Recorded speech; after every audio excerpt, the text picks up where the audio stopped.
Good morning, everyone. Thank you for joining us in the Spiritist Talk series, promoted by the United States Spiritist Federation, which occurs every Saturday morning at 11 a.m. Eastern Standard Time, Eastern Daylight Time.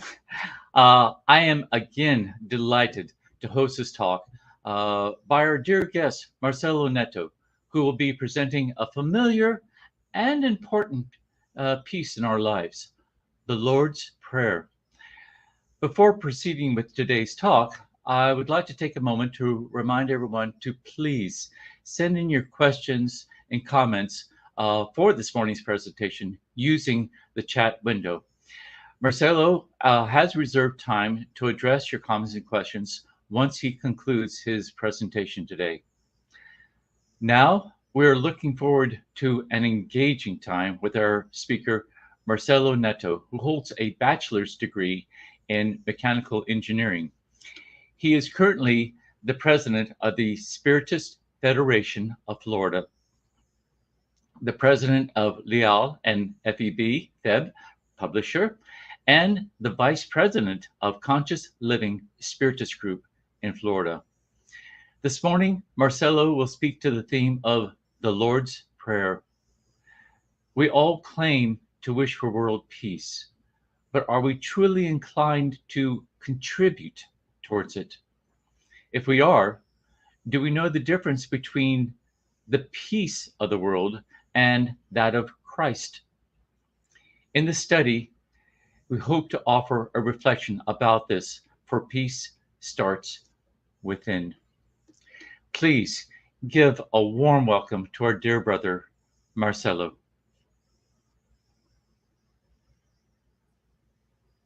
Thank you very much, Bradley, for this warm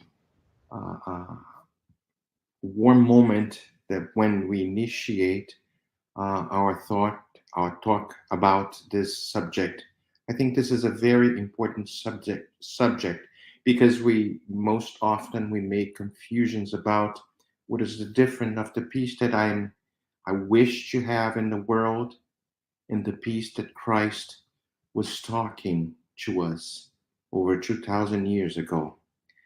But let's imagine a scenario. It's just an imagination. The scribes and Pharisees brought a woman caught in adultery and made her stand right there in their midst. They said to the Lord, "Master, this woman was caught into the act of adultery. In the law of Moses, Moses has commanded us that such woman should be stoned. What do you say?" The scene is very dramatic. It's something that we can imagine, something like that. We already saw this in too many movies. The law of Moses, made from more than 1,000 years earlier, is very harsh, is punitive, and includes capital punishment, very different from the law proposed by Jesus, based entirely on education and full of compassion. While the Mosaic law meant to discipline humanity, displaying primitive customs, prescribed stoning the woman, the great caregiver proposed eradicating the fault, eradicating the wrong. But let's try to pause for a second and consider this. This is one of the greatest lessons that promote peaceful actions. If I were to ask you that watching me now, right now, what do you think it's the meaning of peace? But let's think the opposite. What is the opposite of peace? Some of you may be inclined to think about war, rage, conflicts, And usually when we think of war, we automatically presume it's something on a much greater scale. We see Russia and Ukraine nowadays, for example, but there are too many wars happening out there.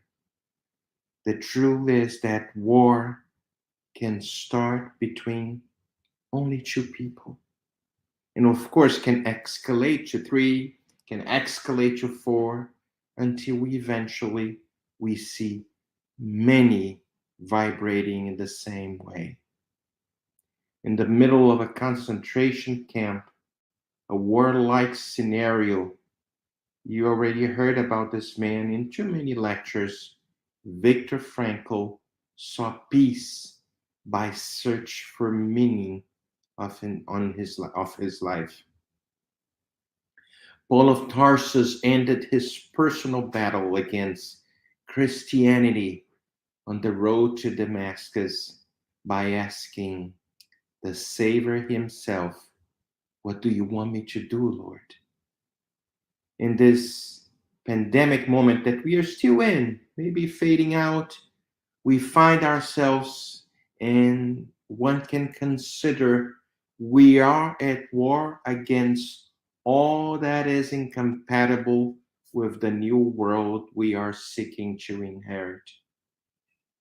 Jolted back to the reality of the immortal soul, we are being invited to consider, what is the peace we so much seek?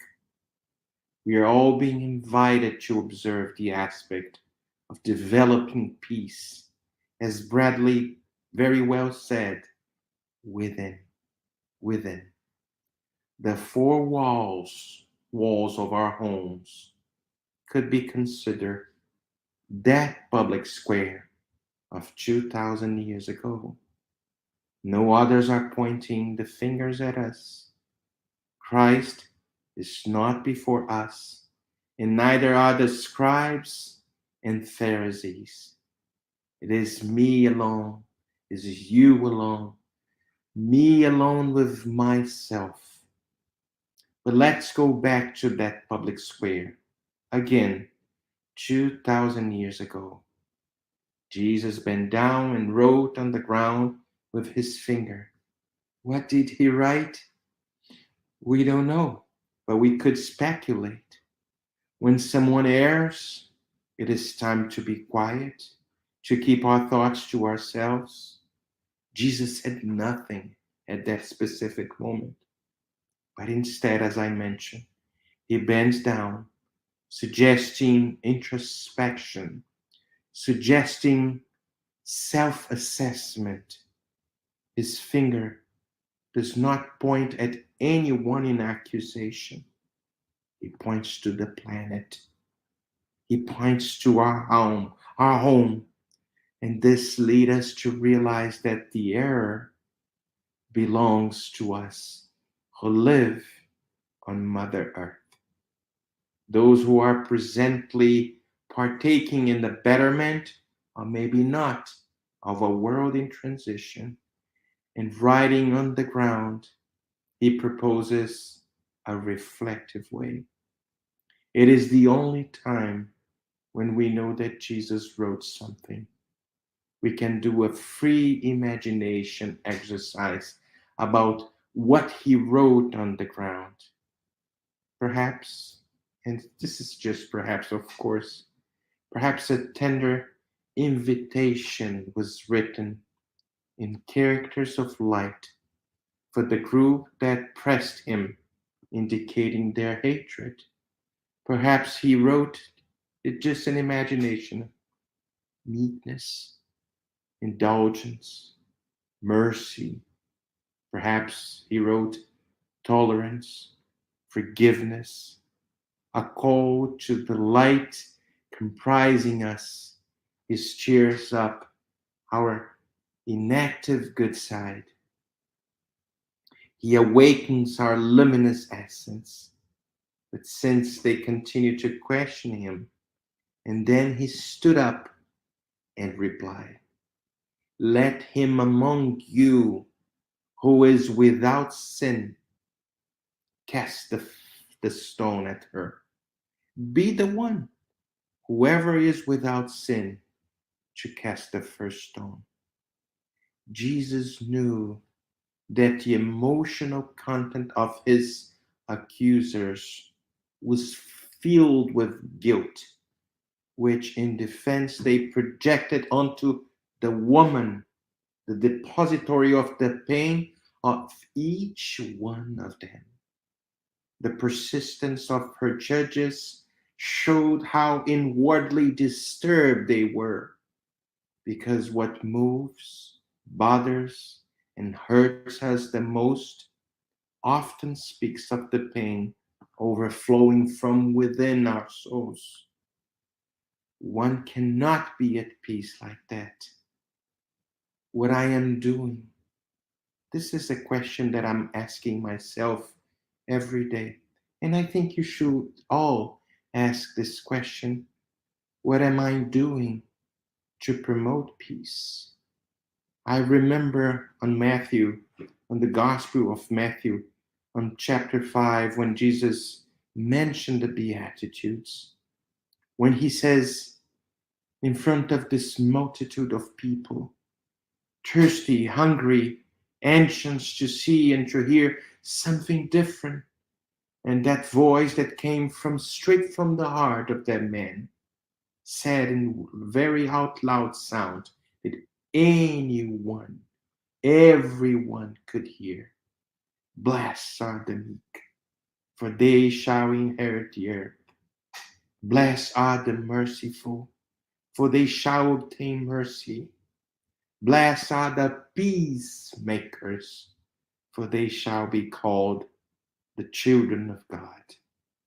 Some of you may be thinking, why should we not judge? Why should we not argue or bring up a discussion related to all the things I disagree with? Why should I put my head down and not instigate others to think, others to feel and do as I do? Why should I not seek vengeance? We see too many advertisers. I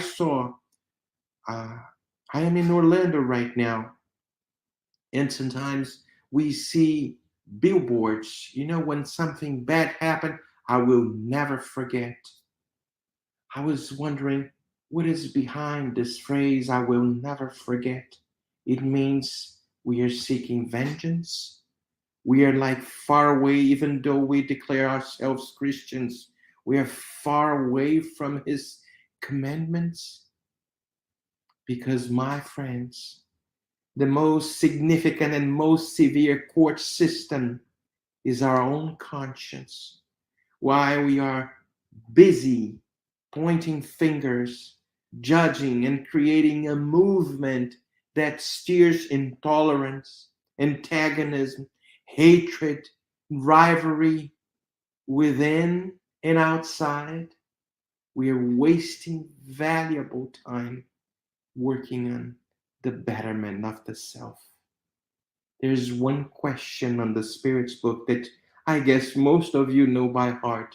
It's question number 621, when Allan Kardec asked to the good spirits, where is God's law written? I could maybe bring something else in this question. Is it in the book? Is it in the Bible, the Quran, the Bhagavad Gita, the Spirit's book? Where's this law? The God's law is written in the Spirit's answer to Kardec. This law is written in our conscience. In our conscience. This is perhaps what led St. Augustine to leave us the recipe for developing a peace-filled life. When he wrote, Allan Kardec wrote the question 919, asking the benevolent spirits on the Spirit's book, what are the most effective means for improving ourselves in this life and for resisting the draw of evil. St. Augustine, the Spirit, wrote, "A sage of antiquity has told you, know thyself." Do we know ourselves? Do we really know ourselves? I guess not. But Kardec is very intelligent, and he's like bringing more questions. Says like on question 919a, he says like, okay, we comprehend all the wisdom of that maxim, but the difficulty is precisely in knowing ourselves. But what means can we do so? And St. Augustine bring the answer that I'm going to read so I cannot lose a word. Oh, just a moment. This is the book. It fell over here. It's the charger for the computer. He brings the question that the answer that I'm going to read. It's right over here. Do what I used to do when I was living on earth. At the end of each day, I examined my conscience, reviewed what I had done, and asked myself whether or not I had failed to fulfill some duty, and whether or not anyone might have had reason to complain about me. Thus, I arrived at knowing myself and seeing what was in me that needed to be reformed. Those who would recall all their actions during the day, every night, and ask themselves what good or wrong they have done, praying to God and their guardian angel to enlighten them, would acquire great strength for self-improvement, because, believe me, God will assist them. Therefore, ask yourselves about what you have done and toward what aim you act in a particular circumstance, whether you have done anything you would blame others, and whether you have done anything you would not dare profess. Also ask if it pleased God to call me at this moment to enter the world of spirits where nothing is hidden. Would I cower before anyone gaze? Examine what you may have done against God, then against your neighbor, and lastly, against yourself. Here's the answer of St. Augustine. The answers will be either repose for your conscience or indicate a wrong that you must amend. There's another passage on the Gospel of Matthew, on chapter 5, verse 25 to 26, but we can also find in the Gospel according to Spiritism, on chapter 10, blessed are the merciful. But specifically on this portion of the Gospel, of the Gospel of Matthew, on chapter 5, he brings us also something that I'm going to read. Be reconciled as quickly as possible with your adversary while you are with him on the way, so that he does not hand you over to the judge, and so that the judge does not hand you over to the minister of justice, so that you may not be imprisoned. Verily I tell you that you will not leave there as long as you have not paid the last cent. This is on the Matthew chapter 5, verse 25 to 26. Is Jesus warning to those who wish to live in peace? I think the sentence is clear. It's very clear, but we have to pay attention, of course. There's another book that I also like to indicate, to tell you guys. The book is already available on Amazon. The name of the book is Forgiveness as the Way and the Way to Forgiveness. It was written by a doctor that usually comes to our seminars here once a year here in Florida and some parts of the United States. His name is Dr. Alberto Almeida. In this book, we will see he making a comment about this portion of the Gospel of Matthew, the reconciliation with our adversaries, and he brings a very profound reflection about that. He says, in the first movement, he says, like, reconcile yourself. Reconcile yourself. So is the part that falls to us to the degree that we want to pursue the path of peace, of harmony, and even forgiveness. The path is individual. That's what he mentioned. It's individual. It's non-transferable. It is traveled whether our adversary is aware of it or not, agrees to it or not, is near or far away from us. It all depends solely on us.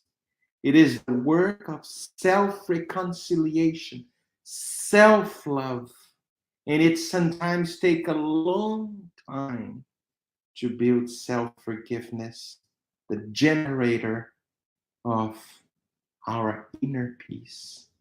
But he breaks this portion in the second movement, reconcile yourself with your adversary. And he keeps explaining us on this wonderful book that this is when another person who we feel has offended us or whom we have offended enters the scene. The adversary may be a person, maybe our spouse, maybe our father, a mother, a son, other family members, a business partner, a neighbor, sometimes a country. We are enraged with our own country. This is the moment when our relationship with our adversary comes into play. That is a moment of contact with him, or with her, and often taking place in many different reincarnations. Sometimes it doesn't happen in only one lifetime. That is why it's so important for us to think that this process, it's sometimes taking as long as we need to one day find ourselves with this peace that Christ wishes us to all have. If both parties are amenable to an alliance in accord, then a journey of forgiveness. Let's remember the portion of the Gospel of Matthew chapter 5. While you are on the road with him, like in the same reincarnation, will take place until the ties of suffering are undone with the dissolution of hurt and the reestablishment of the bonds of harmony and peace. If the other part, the other protagonist, rejects the meeting, rejects this movement, however, and avoids contact because he or she is not yet receptive to this reconciliation process, then let us be the one whose conscience is at peace. Since after being reconciled with our own self, we dared to go to meet our brothers or sisters to effect forgiveness by seeking the fair solution to the offense. In doing so, the presence of the judge, our conscience, or the officer, when we see on this portion of the Gospel of Matthew, the officer means the good spirits will not be needed in the future, nor will imprison a new body, a new reincarnation for the settlement of disputes that had fallen by the wayside.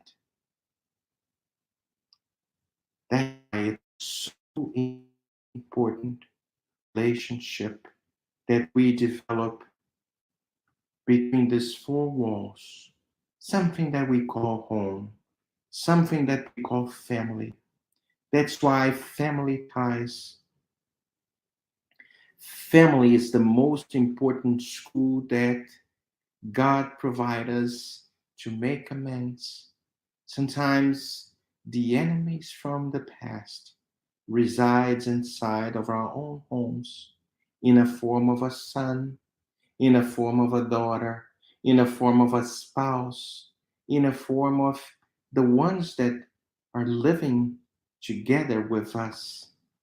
When we think about the question 775, when Allan Kardec asked the question, what would be the result for society if family ties were relaxed?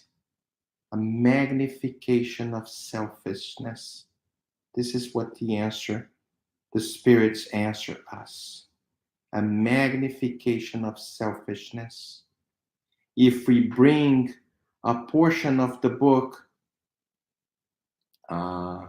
Jesus in the Home, psychographed by the medium Francisco Cândido Xavier, bringing us a portion of the spirit Neo Lucius dictate this message to Francisco Xavier, we will bring something interesting that I would like to read.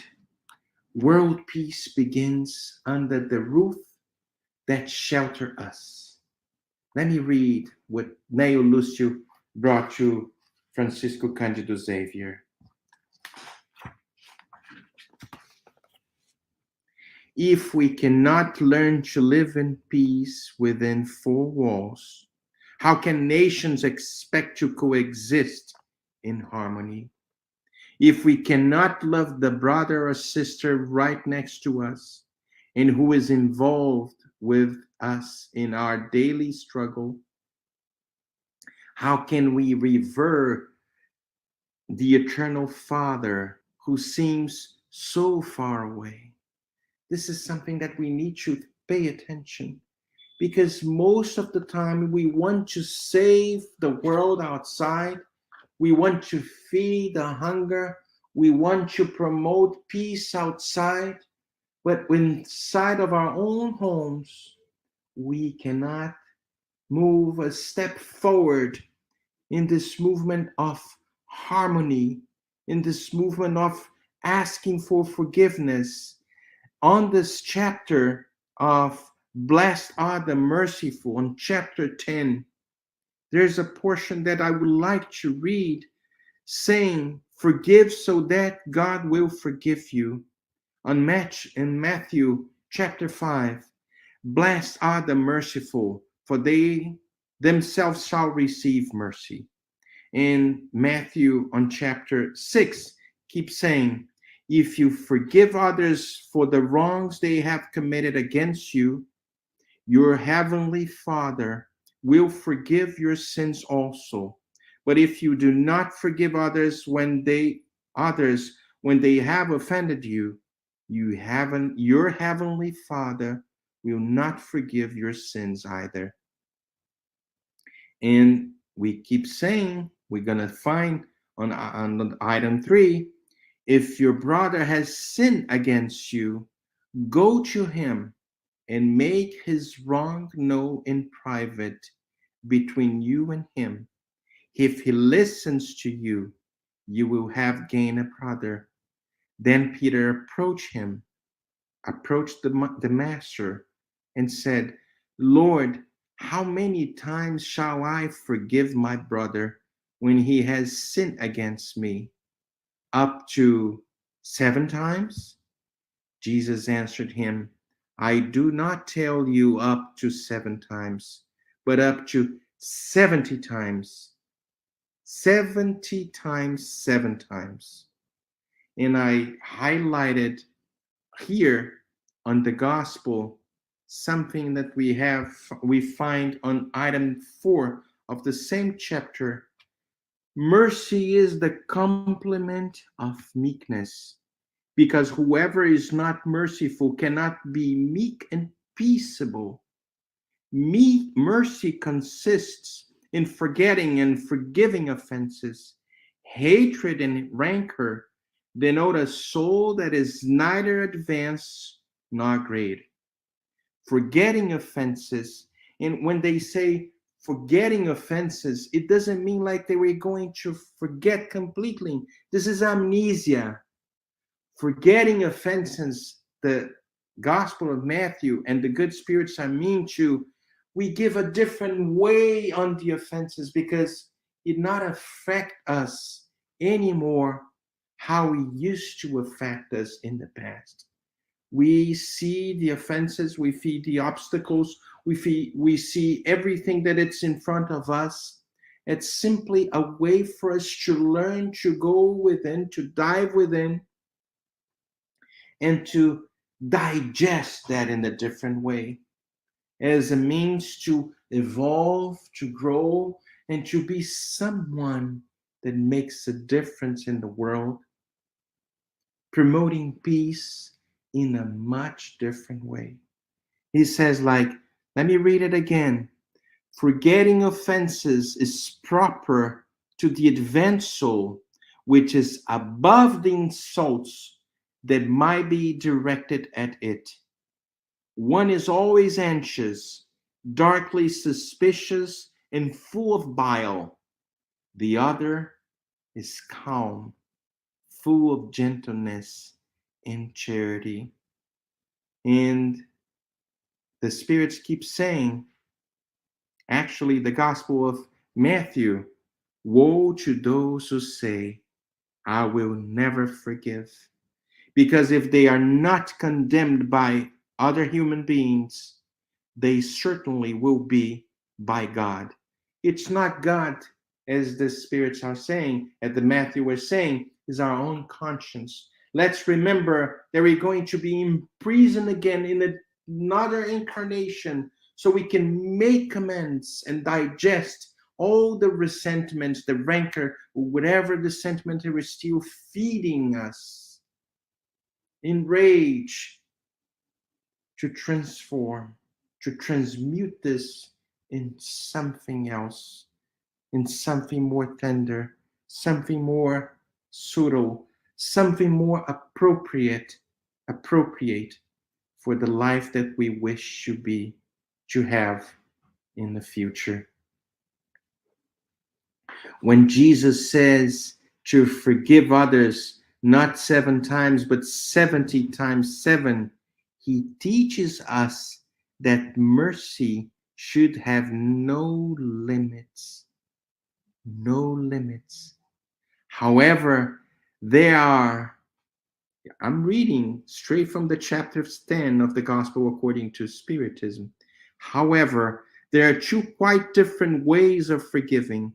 One is great, noble, truly generous, without ulterior motives, delicately sparing the self-esteem and susceptibility of one's opponent, even when he or she is completely to blame. And the second, by which the offended person or the one who thinks he or she has been offended imposes humiliating conditions on the other person and makes him or her feel the weight of forgiveness that angers instead of pacifies. If this person offers his or her hand, It is not done benevolently, but ostentatiously, in order to be able to tell the whole world, see how generous I am. In such circumstances, it is impossible for there to be a sincere reconciliation for either one. No, in this there is no generosity, but a way of satisfying pride. In every dispute, oops, in every dispute, the one who shows that her or she is more conciliatory, who demonstrates more disinterestedness, charity, and true greatness of soul will always win the sympathy of impartial individuals. I was reading this gospel. Maybe the reading was not very fantastic, if I can say, but this is more like an invitation for you guys to dive into this book, The Gospel According to Spiritism, especially in this chapter 10, Blessed are the Merciful. But if you go to the chapter 9, we will see, Blessed are the meek and the peace-loving. You will see a recipe how to conduct your life through this process of acquiring peace within. There's another portion on our daily bread on chapter 65. This book, psychographed by Chico Xavier, dictated again by the Spirit Emmanuel. On this chapter 65, they tell us, let us be at peace. And there's one letter that Paul sent to the Thessalonians, live in peace with one another. And the explanation given by the Spirit Emmanuel by this letter that Paul sent to the Thessalonians is, if it is impossible to live in a climate of perfect peace due to the ignorance and hostility that dominates the human pathway, it is logical for disciples to seek inner serenity when faced with the conflicts that seek to envelop them at every moment. Each incarnate mind is an extensive center of spiritual government, subordinate for the time being to appropriate limitations, while served by various abilities expressed in the senses and perceptions.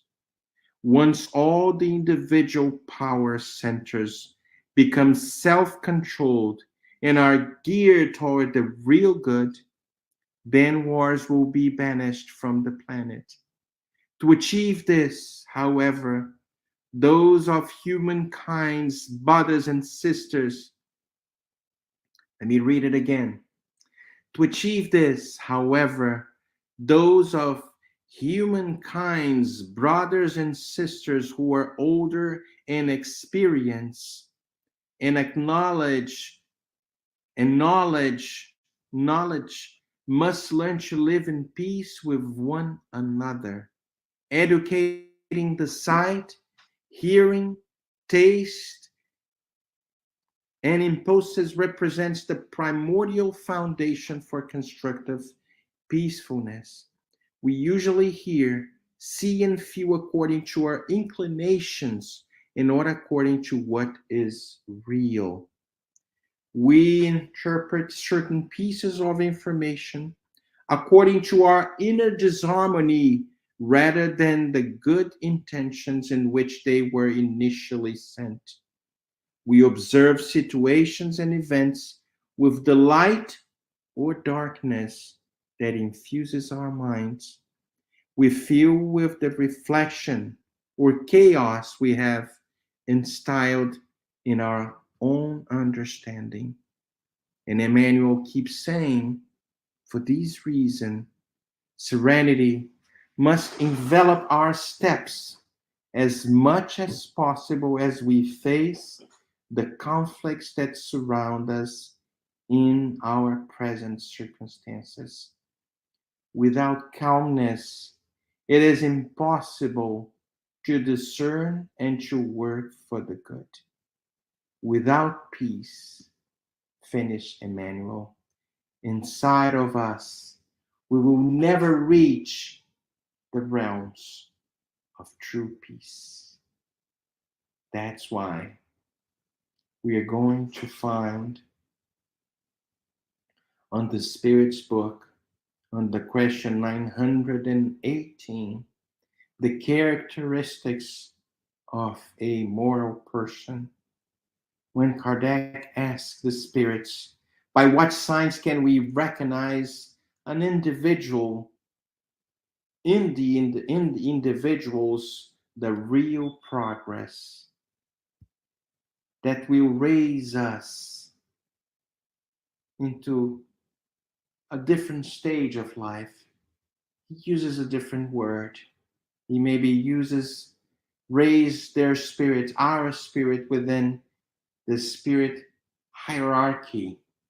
And the good spirits answer Kardec, the spirit proves its progress when all the actions of its corporeal life consist in practicing the law of God, and when it understands the spirit life beforehand. And then the same answer for this question we are going to find on the Gospel according to Spiritism, on chapter 17, when he talks about the moral person. And this is a beautiful portion of the Gospel. And I like to finish lectures with this portion because this is our goal for the time being. Of course, we're going to have to achieve many lifetimes to be someone like that. But it's a process. But with a sincere will, a wish to develop this inner peace within, I'm sure we can take this step, this courageous step, not to win outside, but to win within, bringing something different for our lives, this tranquility, this inner peace that we so much seek outside. Let's change the paradigm. Let's dive within and bring this Christ inside of our hearts, because the truly moral individuals are those who practice the law of justice, the law of love and charity in its most complete purity. And the Spirit keeps saying, if they interrogate their conscience concerning their actions, they will ask if they have not violated that law, if they have not committed any wrong, if they have done all the good that is within their power to do, if no one has a complaint against them, and lastly, if they have done to others what they would want others to do unto them. Those moral individuals possessing the sentiment of charity and love for their neighbor do good for its own sake without hope of reward, and they sacrifice their self-interest for justice sake. They are good, humane, and benevolent toward all because they see their own brothers and sisters in all humans, regardless of race or belief. If God has given them power and wealth, they regard it as a deposit that they must use for the good. But this does not make them vain, because they know that God, who has given them power and wealth, can also take them away. If the social order has placed persons under their care. They treat them with kindness and benevolence because they are equals before God. And the Spirit keeps saying, they use their authority to build them up morally and not to crush them with their pride. The Spirit keep saying, they are tolerant of the weakness of others, for they know that they themselves need tolerance, and they remember the words of Christ, let him that is without sin cast the first stone. They're not vindictive, following Jesus' example. They forgive offenses and only remember benefits because they know that they will be forgiven as they have forgiven.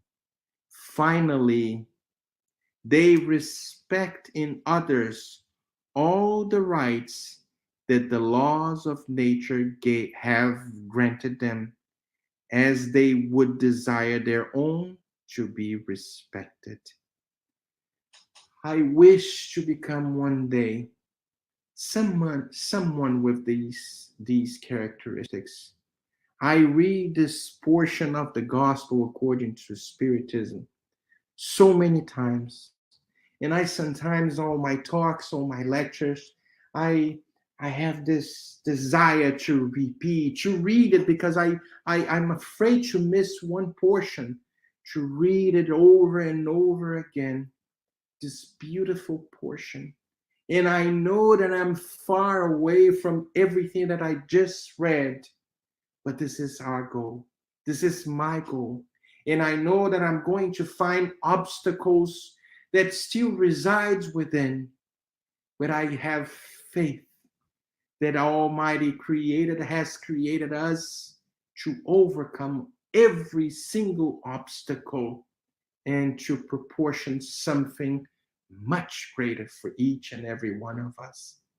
That's why there's a big difference between the peace that the world desires and the peace that Christ proclaims. Let's be the one to proclaim this kind of peace, not only by words, very easy to say. Sometimes we memorize texts. Today, when I was preparing the material to talk about this lecture, I memorized too many things. I have like papers all over here, so I can, if I forget, maybe I'll cross my eyes and look and listen and hear and read it again, the passages. But I want to, all these pages that are right in front of me, all these books that I have here, everything that I have learned, not only becomes something that I know intellectually, but something that it's becoming part of my true nature. And one day, who knows, I'm sure I am one day will be an instrument of Lord's peace. Thank you very much for the opportunity that we had today, and I'm open. It might be like a few questions so we can share something else. Thank you very much.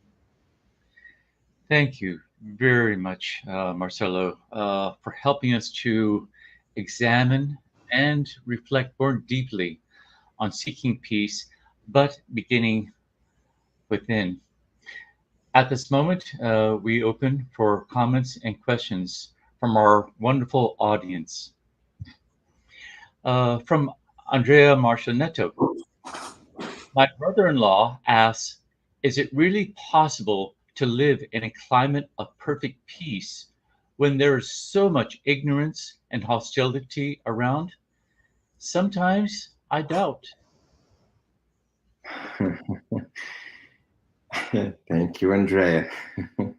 I knew she was going to say something like that. She's going to ask me something like that. My suggestion is, don't be the promoter of ignorance, hostility. No, not be the promoter of discord.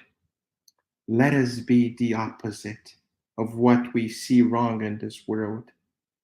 If we are able to reflect our inner world, imagine how empowering it can be to truly be an active world changer if we are promoting peaceful acts.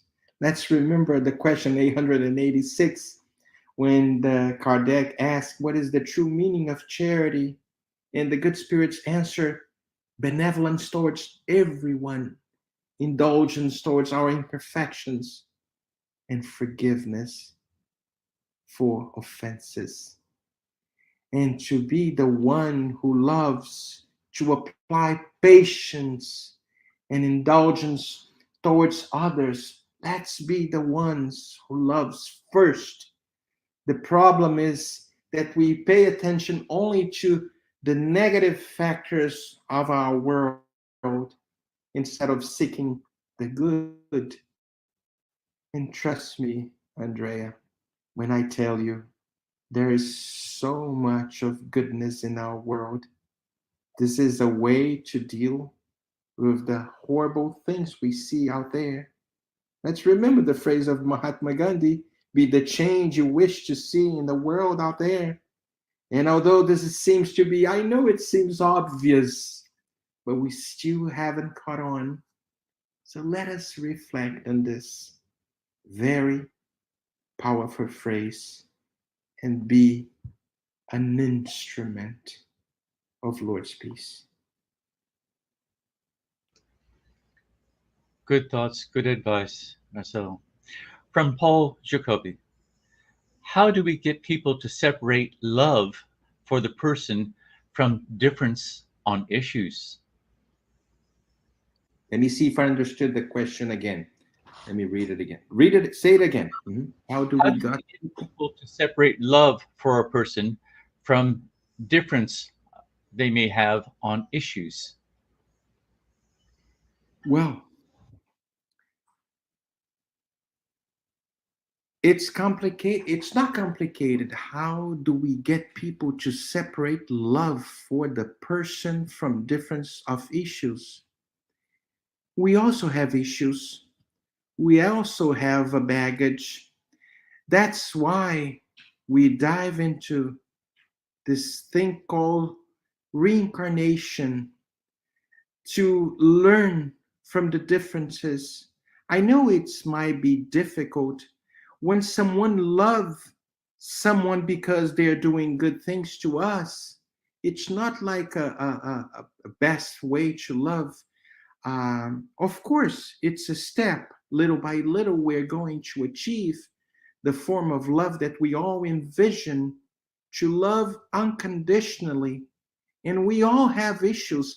I know it's easy to say, Paul. I know it's easy to say, but I believe that you practice this kind of love, you will achieve at least one step further to overcome the issues.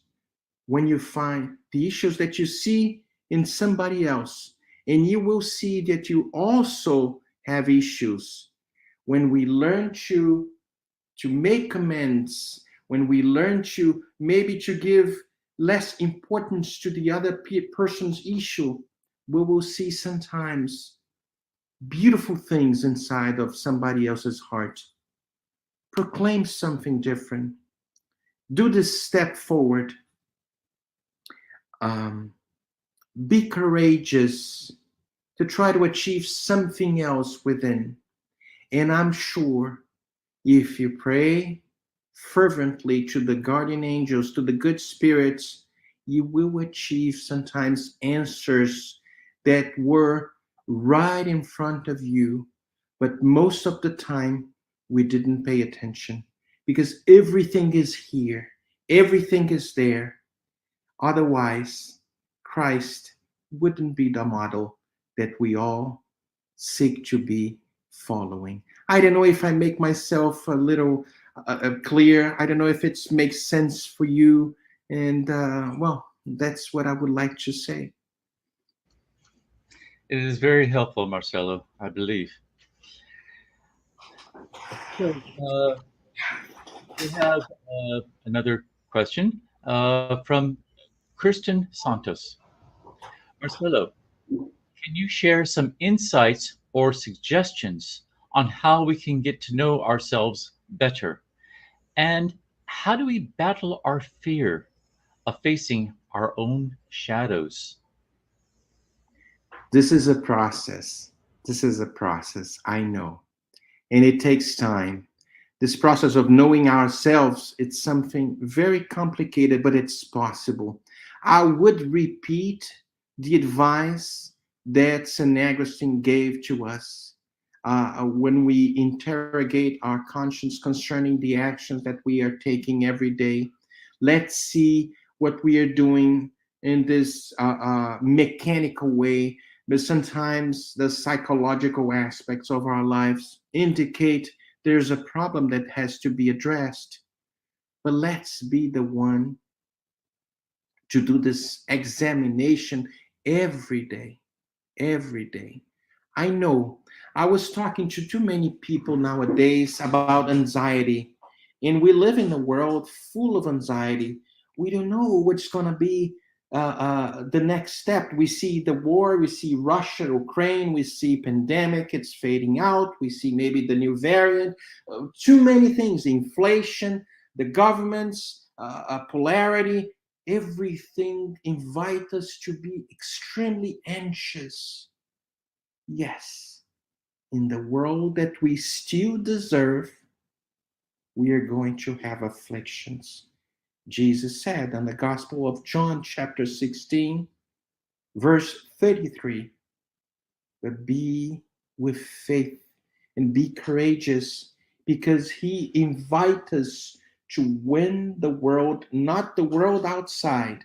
The world outside are always going to, not always, at the stage, in this moment of transition, we are facing all these problematic things, problems over that we see on the news, on our daily lives, on our cities, on our families. I know, but be courageous. I'm sure that if you pray, something that sometimes we take for granted, we don't pay much attention for prayer. I know we don't pay much attention, but when you pray sincerely, we open the mouth of your soul. You open your heart, better saying this way, and you will find the company of the good spirits, the benevolent spirits. They're going to approach you and to soothe your anxiety and to calm your anxious, and you will see perhaps a new door being opened. It's a step by step.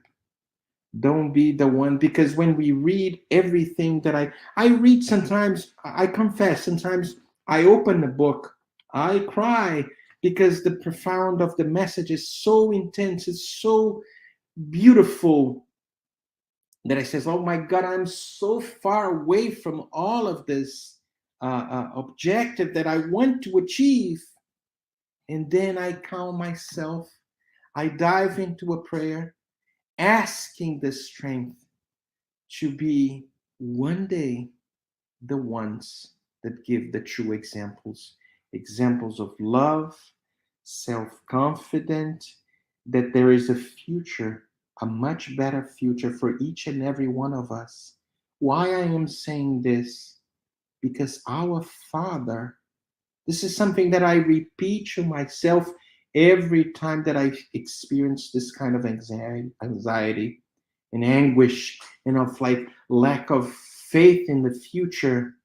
My Father is the creator of this whole universe, and everything that he touches is destined to be perfect, relatively perfect. And this is just a matter of time that I have to. That's why I have to develop this courage, this inner strength, dive into a prayer, a sincere prayer, not simply repeating words. And I will find the connections that maybe been lost during the last years. That's why prayer is something that has to be an act of a human being daily, constantly, so we never lose touch with the Almighty. I'm sure if you practice these little steps, you will find uh, this bond, this connection again with all these sources of enlightening, or of love, of careness, of everything that we so much anxious to be part of. Something like that. Thank you, Marcelo. It's very comforting and encouraging direction for us, that of prayer. So, from Leal Publisher, when Jesus said, "Daughter, be of good cheer, your faith has saved you.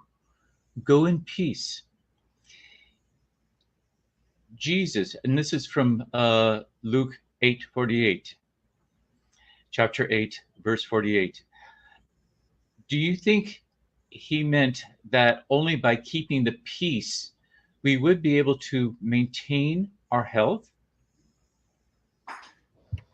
Let me read the question again. When Jesus said, "Daughter, be of good cheer." Now I'm reading on the chat here. Your faith has saved you. Go in peace. Okay. Jesus, okay.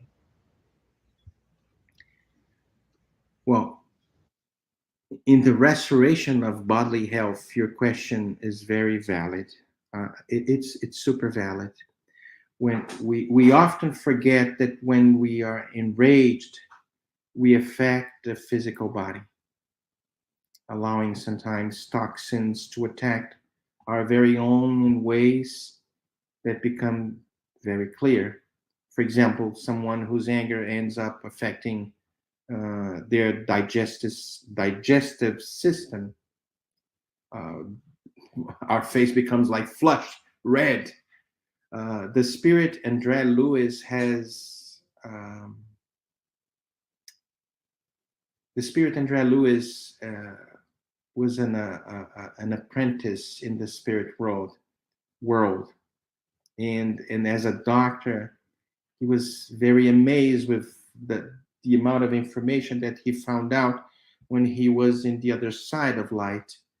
We're gonna see in the books, in the book Missionaries of the Light, that we are taught about the case of a woman that had a bad argument with her husband and ended up in a serious state of inner disharmony. So she had a small cloud surrounding her vital organ because of her mental state. And André Lewis tells us that the permanence of such residues in her heart could cause a very dangerous illness. And there's a powerful teaching in this book that states to afflict the mind is to alter the functions of the body. This is why any inner disquiet is called disharmony, and organic disturbances are called illnesses. This is extremely empowering. I think it is. So seeking peace is more than we think or consider.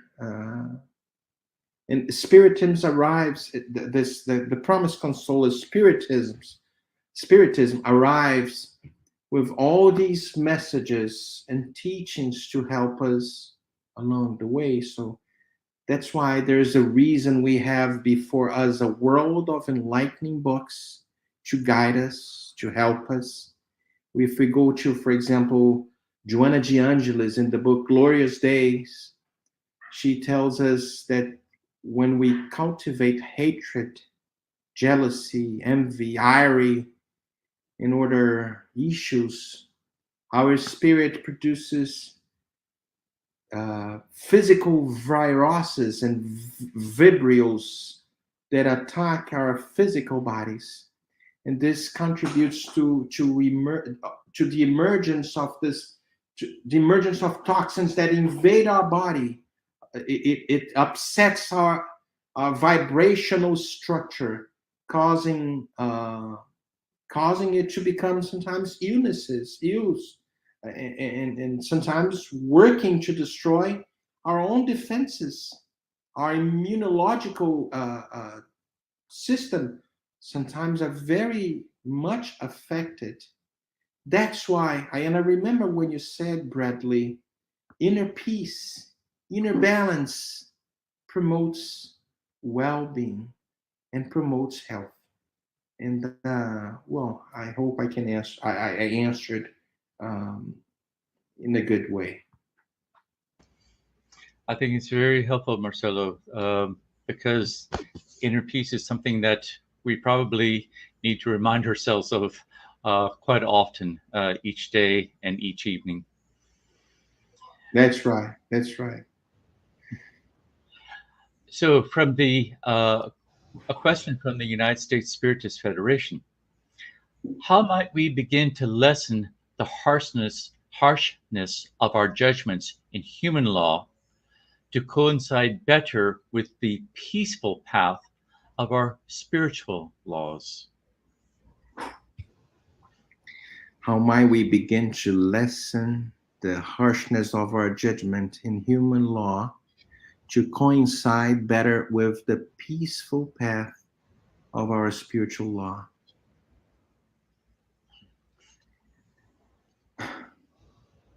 Incarnation after incarnation, learning about this beautiful doctrine, these beautiful teachings. And I think more people, when more people have the knowledge that life goes on, and it's not based on simply this material factor. I see too many governments, political ways of analyzing life in a very materialistic way. I see that more going to judge based on one lifetime. When we see that life goes on, we are going to be responsible for every act that we have, and we are going to, when we dive into the Jesus teachings, truly dive into Jesus teachings, not making any interpretation simply literally, we are going maybe to lessen the harshness of the way we create our laws, the way that we judge, the way that we point fingers, the way that we behave in our society. We've been like part of we are part of a process of building angels. And we are in this process. Some already are in a more advanced way. Others are already in the less advanced ways. And we're going to see this conflict, of course. There's on Genesis, for Allan Kardec brings on chapter 18, this new generation. And this new generations are spirits with better knowledge about all these laws that proclaim something way much better way of making analysis of the human being, of the spirit, the immortal spirit. And I think it's a process. But let's repeat what I mentioned during the lecture, mentioning about Mahatma Gandhi. When we want to be, let's be the change that we wish to be outside. More and more people with this knowledge are going to dive into politics, into all social sectors of the world. And we are going to see differences For example, 150, 200 years ago, it was very common to have a slave. It was part of our law. Now it's unacceptable for us to have a slave. We still have death penalty. We still have the abortion. We still have euthanasia. We still have all these laws. All these are based in one lifetime. Even though we declare ourselves spiritualistic Christians, we make this interpretation based in one lifetime. We're still based on, for example, hell and heaven. We still like we're putting like a barrier. Those that is going to be condemned for the rest of their lives, and those who will experience the bliss of the heavens.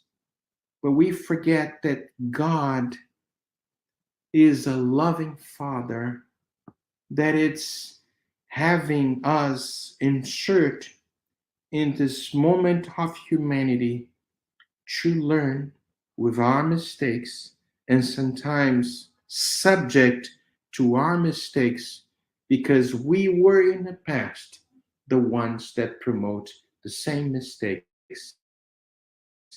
And because of the law of cause and effect, we are subject to this kinds of laws, so we can learn very harsh, very deeply, if we are wise men, not to do the same. Little by little, Bradley, we are changing. We see improvement. 2,000 years ago, were very common to get Christians in the middle of a circus and throw the lions to devour them. Now it's unacceptable. See, the harshness of the laws are going, but it takes time. See how we are hard-headed? It takes time, but we will achieve this. But it's up to us to be the one that promotes this transformation within. And once we transform ourselves without the harshness, without the hardening that we still have inside of ourselves, we're going to be in certain many sectors of society, and we will change the paradigm to one lifetime, to this more adjusted paradigm to what Christ brought us 2,000 years ago. Good thoughts. It is a very challenging, maybe slow path to achieve this, but I think it is a good thought you have presented us with seeking our better selves, and also seeking the better part of others rather than seeing the negative. So, from another question from the United States Spiritist Federation. Is there a practical way to develop peace within? This is, in my opinion, a question that could lead to many different answers, but in summarizing, apply the golden rule. This rule guides people to choose for others what they would choose for themselves. The golden rule is often described as putting yourself in someone else's shoes, or do unto others as you would have them do unto you. Another way is to try and consider the meaning of that new commandment left by Christ, which is found in the Gospel of John. A new command I give you. Love one another as I have loved you, so you must love one another. So studying the Beatitudes is also a precious idea. For it offers us the guidelines for true peace that we all seek. If I am afflicted, I may not be in peace. But if I understand the reason for affliction, I may be able to pacify the torment within. If I am in mourning, and I read, blessed are those who mourn, for they shall be comforted.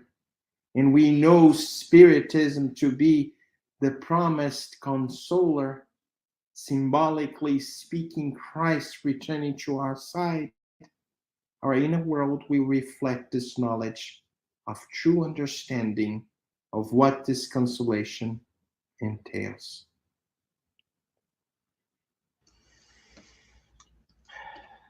Thank you. So, and from Paula Craig, thank you. A lot to think about and discover in our lives.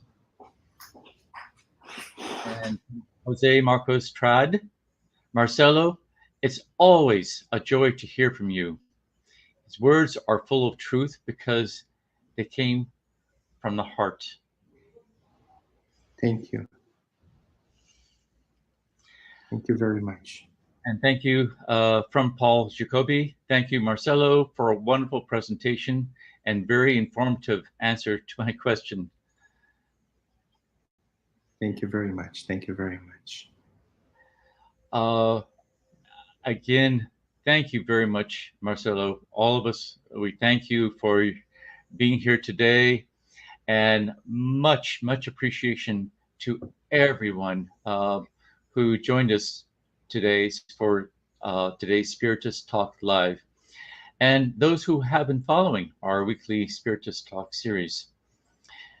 Before we close our live today, I would like to remind everyone the United States Spiritist Federation virtual course, Initiation into Spiritism, which is provided free of charge on Sundays at 10 a.m. Eastern Daylight Time.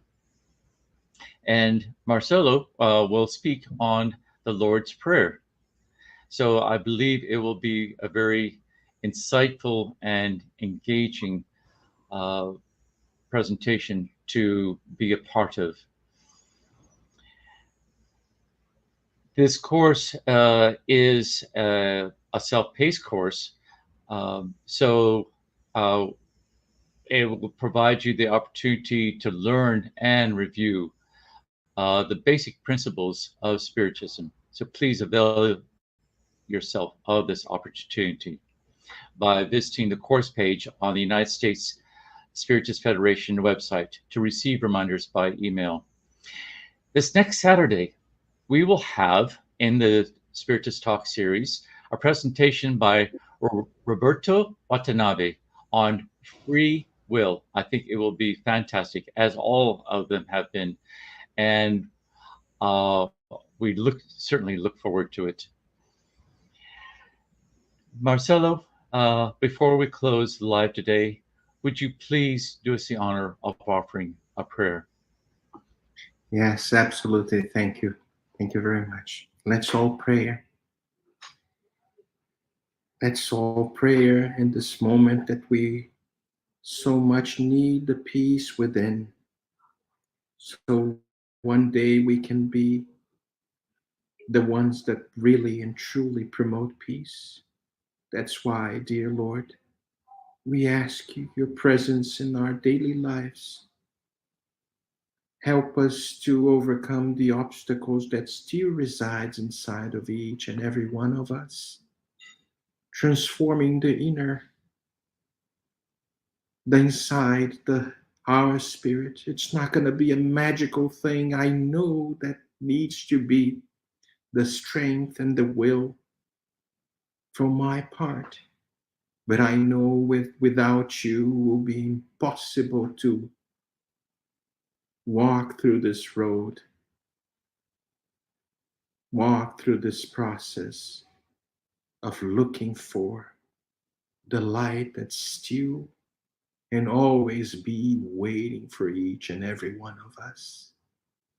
Our shadows, our darkness that still resides inside of us will be clarified, will be dismissed, will be something else transmutated to something much more lighter, much more brighter, much more loving. If I can repeat the words of St. Francis of Assisi. Help us to be an instrument of your peace, dear Lord. Help us to be someone to transform the world. Where there is hatred, help us to sow love. Where there is injury, help us to be the one that promote the pardon. Where there is error, the truth, the doubt, faith, despair, help us to be the one that promotes hope. Where there's darkness in this world full of darkness, help us to show the light that always been available to each and every one of us. Sadness, let's be the one to bring joy. Oh, Divine Master, help us to be the one to console more, much more than wishing to be consoled, to be the one that understands our dear brothers and sisters much more than we wish to be understood. In fact, dear Lord, help us to be the one who loves much more than we wish to be loved, because we understand that this is just a fraction of time in the watch of eternity, in this clock of eternity. And one day, this light will shine not only outside, but within our hearts. And we are going to sing out loud with joy in our hearts. Thank you, Jesus. Thank you, Lord, because I am someone that overcame all the obstacles that once reside inside of my heart. And I'm going to be a true instrument of your peace. Thank you so much. And so be it. And so be it.